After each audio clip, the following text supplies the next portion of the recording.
That's my Last Duchess, painted on the wall, looking as if she were alive. I call that piece a wonder now. Frau Pandolf's hands work busily a day, and there she stands. Will't please you sit and look at her? I said, Frau Pandolf, by design, for never read strangers like you that pictured countenance. The depth and passion of its earnest glance, but to myself they turned, since none puts by the curtain I have drawn for you but I. And seemed, as they would ask me if they durst, how such a glance came there. So not the first are you to turn and ask thus. Sir, 'twas not her husband's presence only called that spot of joy into the Duchess's cheek. Perhaps Frau Pandolf chanced to say her mantle laps over my lady's wrist too much, or paint must never hope to reproduce the faint half-flush that dies along her throat. Such stuff was courtesy, she thought, and cause enough for calling up that spot of joy.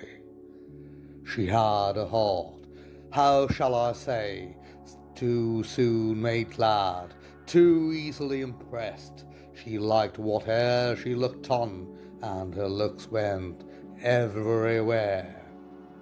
Sir, 'twas all one, my favour at her breast, the dropping of the daylight in the west, the bough of cherries some officious fool broke in the orchard for her, the white mule she rode with round the terrace, all and each would draw from her like the proving speech, or blush at least.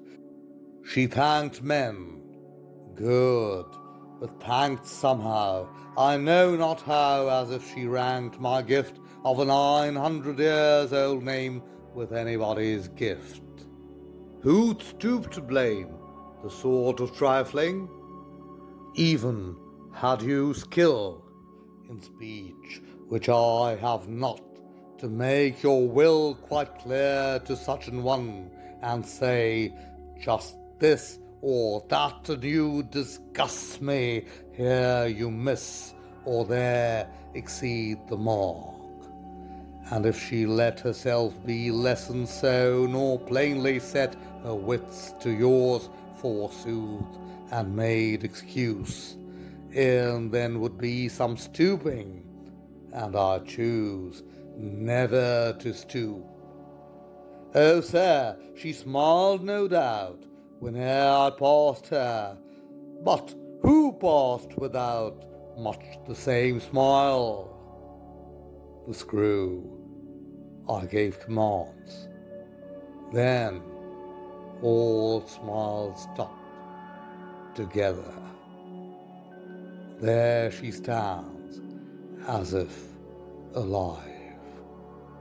Wilt please you rise? We'll meet the company below then. I repeat, the Count, your master's known munificence, is ample warrant that no just pretence of mine for dowry will be disallowed, though his fair daughter's self, as I avowed at starting, is my object. Nay, we'll go together down, sir. Notice, Neptune, though, taming a seahorse, thought a rarity, which Klaus of Innsbruck cast in bronze for me.